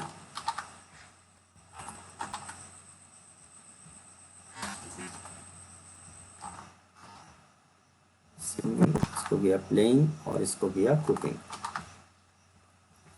फॉर्म हमारा कंप्लीट हो गया। अब हमारा फॉर्म कंप्लीट हुआ, दैट मीन देखिए यहाँ पे डांसिंग एंड कुकिंग है, तो यहाँ पर डांसिंग एंड कुकिंग देखिए ऑलरेडी चेक्ड आ रहा है। फिर बैक किया हमने और यहाँ पर रीडिंग, सॉरी डांसिंग, सिंगिंग और प्लेइंग है, तो यहाँ पर हमने एडिट किया तो डांसिंग, सिंगिंग और प्लेइंग है। तो एडिट वाला फॉर्म हमारे पास फॉर्म कंप्लीट हो गया है। अब इसको मैं यहाँ से चेंज करूँ, चेंज करने के बाद यहाँ पे मैं अपडेट की बटन बनाऊंगा। देखिए रजिस्टर मत बना देना, क्योंकि जब रजिस्टर होगा तो एक नया रिकॉर्ड ऐड हो जाएगा। हमें अपडेट में रिकॉर्ड ऐड नहीं करना, बल्कि पुराने रिकॉर्ड की वैल्यू चेंज करनी है। अब हम फॉर्म पे थोड़ा सा देख लेते हैं, फॉर्म कहाँ जाएगा भाई। फॉर्म जाएगा यूजर कंट्रोलर पर जाएगा, बिल्कुल यूजर कंट्रोलर पर ही जाएगा। और ऑपरेशन इक्वल टू ऐड नहीं, इस बार ऑपरेशन इक्वल टू अपडेट लेके जाएगा। क्लियर, जाएगा तो यूजर कंट्रोलर पे, लेकिन ऑपरेशन क्या लेके जाएगा, अपडेट लेके जाएगा। नीचे गए, नीचे जाकर हमने एक ये सबमिट वाली बटन, रजिस्टर की बजाय इसका नाम लिख दिया हमने अपडेट रिकॉर्ड,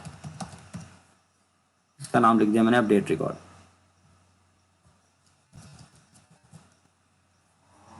बहुत दूर बन रही है बटन, इसलिए इसको थोड़ा सा पास बना देते हैं, इसी वाले टीडी पे लिख देते हैं।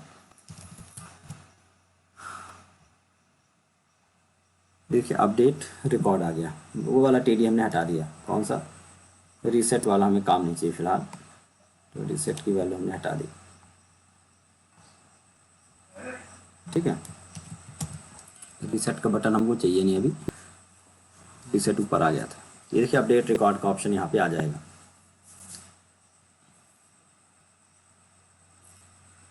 अपडेट रिकॉर्ड करेंगे, ये कहाँ जाएगा, यूजर कंट्रोलर पे ओपी इक्वल टू अपडेट। कुछ काम नहीं होगा क्योंकि अभी मैंने अपडेट वाला कोई कोड नहीं लिखा है। तो अब देख लेते हैं अपडेट का कोड लिखकर।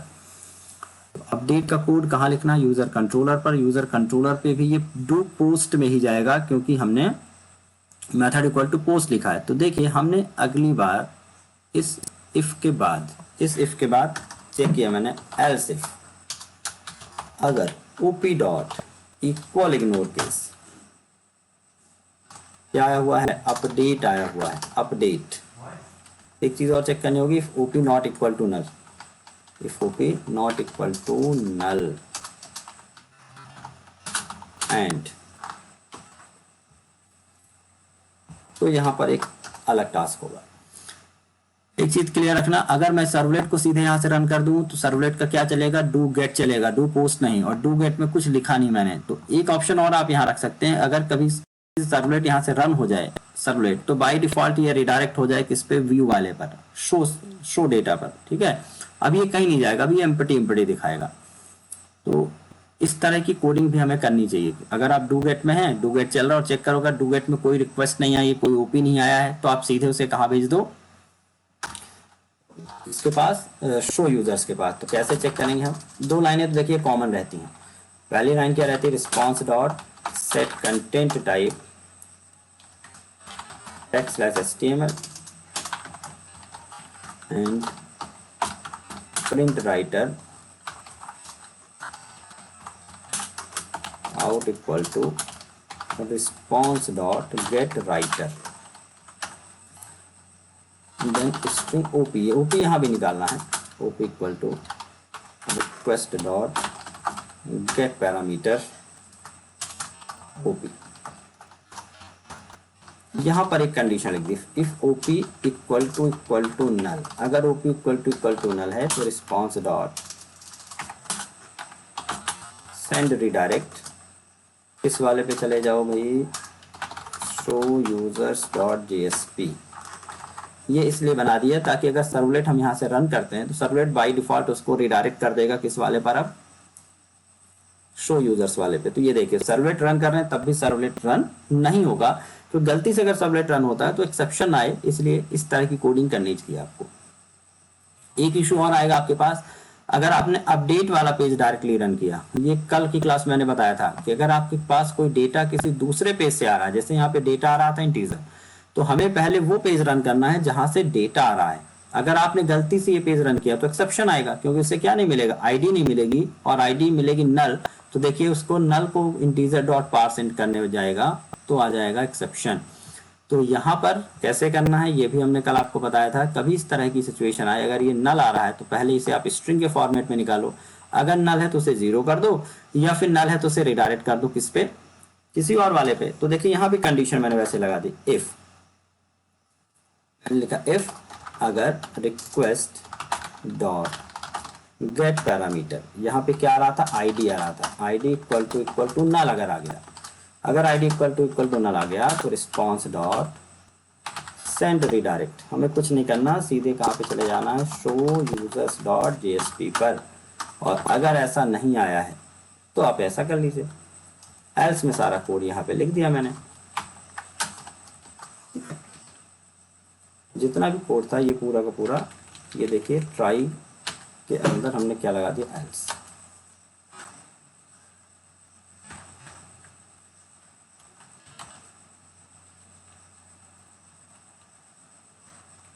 एल्स में तो है,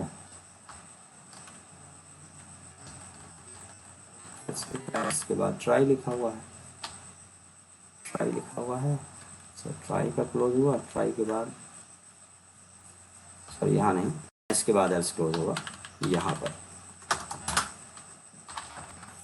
तो अब क्या होगा कि अगर मैं इसे गलती से यहाँ से रन भी कर दूं, रन भी अगर मैंने यहाँ से कर लिया, तो कौन सा पेज ओपन हो जाएगा, ये देखिए सीधे शो डॉट JSP पे। तो एक्सेप्शन हमें बचाना भाई, कभी प्रोजेक्ट में ऐसी कोई भी क्लू छोड़ के नहीं रखना है कि आपको रन टाइम पर कोई उलझा दे, या कोई एक्सटर्नल या कोई एग्जामिनर या कहीं भी अगर आप प्रोजेक्ट को शो करें तो ये सब चीज़ें पकड़ लेता है।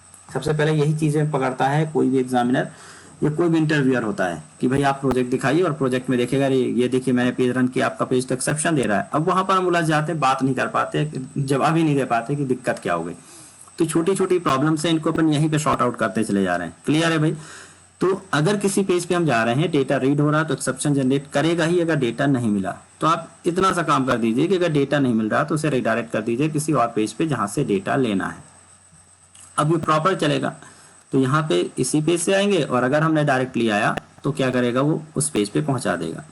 अब देखिए अपडेट रिकॉर्ड करेंगे, तो अब ये जा रहा है सर्वलेट पे जहाँ पे अभी तक कोई कोडिंग नहीं की है मैंने।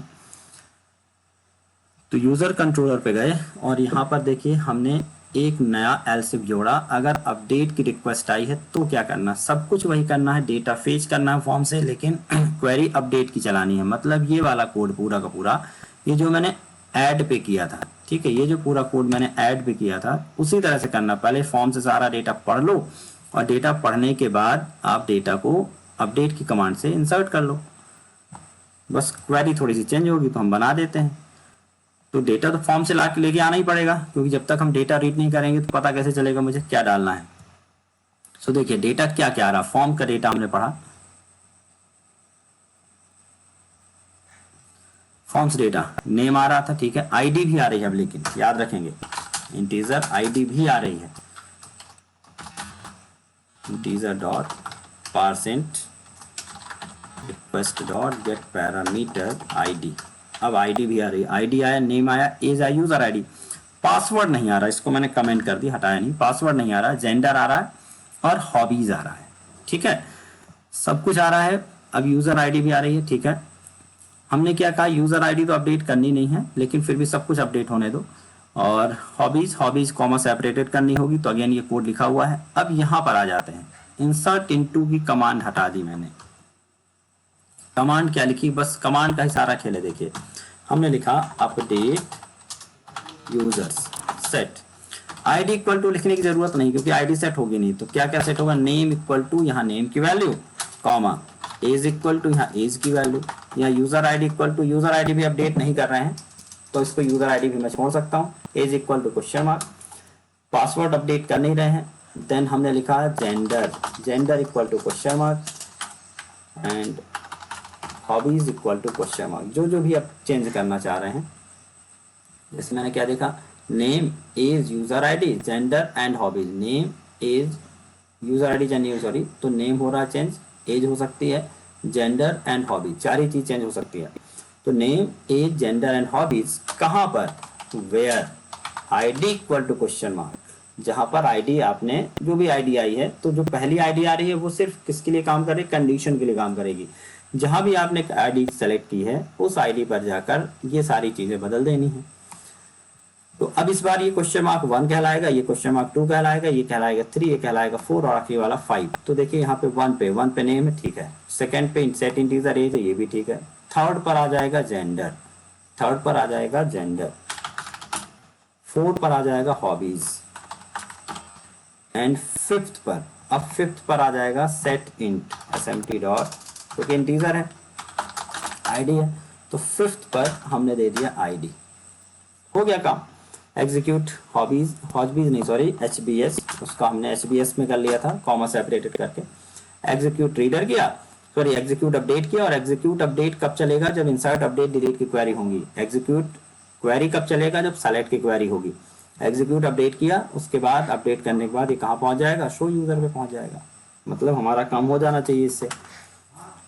तो देखिए मैंने यहाँ पर बबीता, और बबीता के बाद हमने लिख दिया बबीता कुमारी, एज इसकी कर दी हमने 21, और फीमेल, ठीक है, डांसिंग और कुकिंग था, इसका एक शौक और कर दिया हमने प्लेइंग, ठीक है। अब करते हैं अपडेट रिकॉर्ड, अपडेट रिकॉर्ड किया। अब देखते देखिए बबीता में बबीता कुमारी हो गया, फीमेल है कोई चेंज नहीं, यहाँ पे डांसिंग प्लेइंग और क्या आ गया कुकिंग, ठीक है, चेंज हो गया।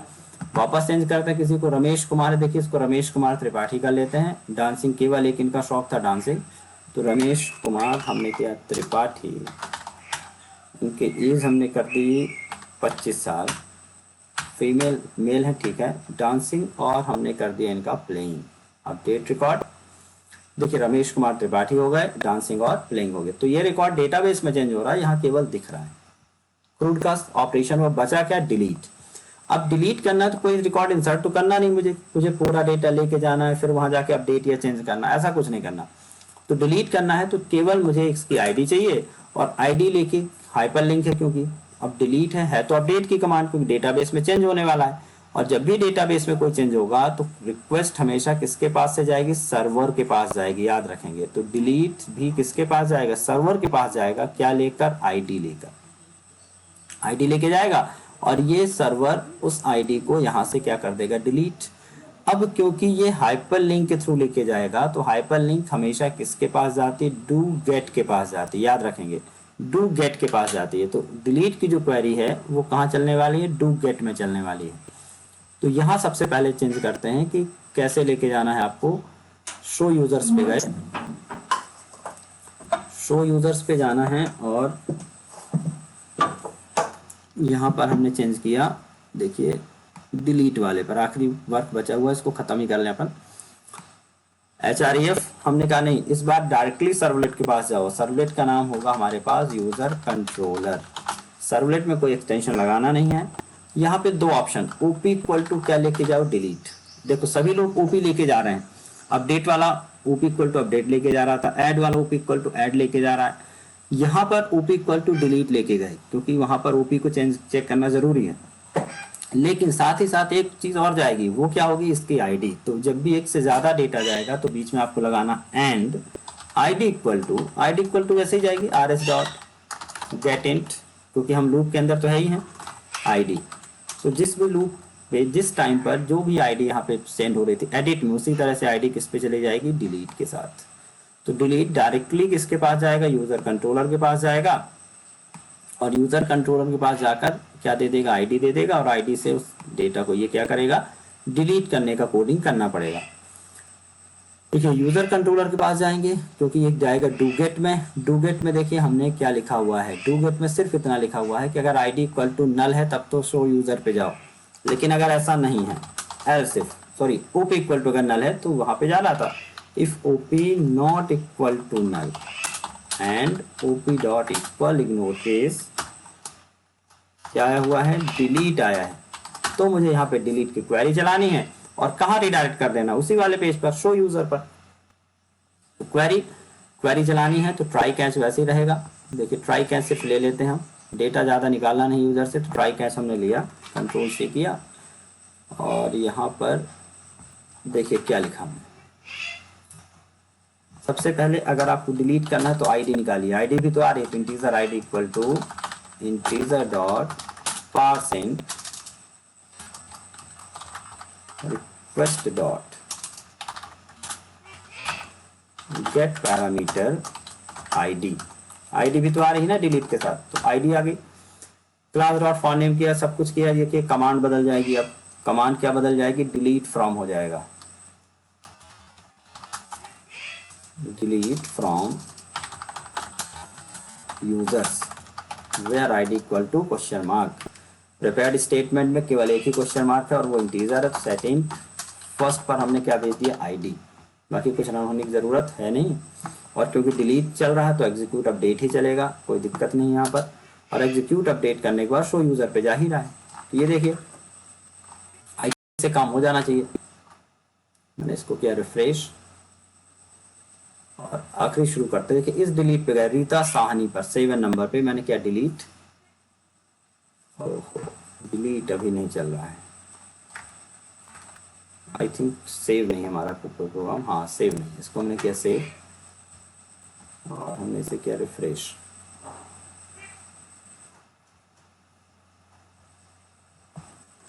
शो यूजर्स पे कुछ इशू आ गया है, कोई दिक्कत नहीं, इसको सही कर लेते हैं भाई। ID equal to percent equal to भूल गए हम, परसेंट इक्वल टू लिखना था यहाँ। देखिए रीता साहनी को हम कर रहे हैं डिलीट, यहाँ से डिलीट किया। देखिए डिलीट करने के साथ ही वो रो यहाँ से गायब हुई, बट यहाँ से गायब नहीं हुई। क्या हुआ होगा, बेसिकली आईडी लेके पहले गया किसके पास, कंट्रोलर के पास। कंट्रोलर ने डिलीट किया, सर्वलेट डाटाबेस से डिलीट किया और उसके बाद यहाँ पे भेज दिया। इस बीच में जो काम हुआ वो दिखा नहीं। तो अब पूरे सिनेरियो में एक चीज देख लीजिए, अच्छी तरह समझ लीजिए कि डिस्प्ले केवल आपके पास व्यू का हो रहा है, आपको सारे जेएसपी पेज दिख रहे हैं, तो व्यू, इसीलिए उसे कहते हैं व्यू। सर्वलेट कभी भी दिखता नहीं है, सर्वलेट काम तो करता है लेकिन यूजर को सर्वलेट नहीं दिख रहा है। ये भी व्यू हुआ, ये भी व्यू हुआ और ये भी क्या हुआ, एक व्यू हुआ। सर्वलेट डेटाबेस पे काम तो करता है, तो ये रिक्वेस्ट लेके आया, इसने काम परफॉर्म किया और इसने रिडायरेक्ट कर लिया किसी और वाले पर। सपोज कीजिए यहाँ पे डिस्प्ले वाला है, ठीक है डिस्प्ले, तो यहाँ पे रिडायरेक्ट करा सीधे वो, इसने इसकी रिक्वेस्ट ली, डेटाबेस पे काम किया और यहाँ रिडायरेक्ट किया, इसकी रिक्वेस्ट ली, डेटाबेस पे काम किया और यहाँ रिडायरेक्ट किया, इसकी रिक्वेस्ट ली, डेटाबेस पे काम किया और यहाँ रिडायरेक्ट कर लिया। तो ये वाला जो पेज होगा, ये समझ में आ गया आपको, ये केवल लॉजिक्स लिखने के लिए, लॉजिकल पार्ट है। वैलिडेशन करना है, गलत है, सही है, कुछ भी दिखाना है, दिखाने का काम व्यू करेंगे, केवल ये उनको परफॉर्म करने का काम करेगा। ठीक है, तो क्रूड ऑपरेशन हमारा कंप्लीट हो गया। अब इस पर केवल एक चीज डाल दीजिएगा, डिलीट करने से पहले एक बार कंफर्मेशन करना चाहिए यहाँ पर, ताकि गलती से डिलीट ना हो मुझसे। एक बार कंफर्मेशन जरूर करना चाहिए, do you really want to delete. और इस तरह से जब आप करना चाहते हैं तो हमें केवल एक जावास्क्रिप्ट में फंक्शन बनाना पड़ता है। तो आप जावास्क्रिप्ट में जाएंगे, शो यूजर्स पे गए और आपने एक स्क्रिप्ट बना दी। यहाँ पर ये बता चुका हूँ, फिर भी एक बार देख लीजिए। हमने यहाँ फंक्शन बनाया मेक कन्फर्म, ठीक है, या कुछ भी नाम से, शो नाम से बना लो, फंक्शन का नाम कुछ भी बना सकते हैं आप। शो नाम से बनाया और यहाँ पर हमने चेक किया इफ कन्फर्म और message do you really want to remove this record, बस एक कंफर्मेशन किया। अगर हमने कंफर्मेशन किया, इफ कंफर्म अगर यूजर करता है तो रिटर्न करना है ट्रू, एल्स क्या लिखना, रिटर्न फॉल्स, ये लिखना है यहाँ पर।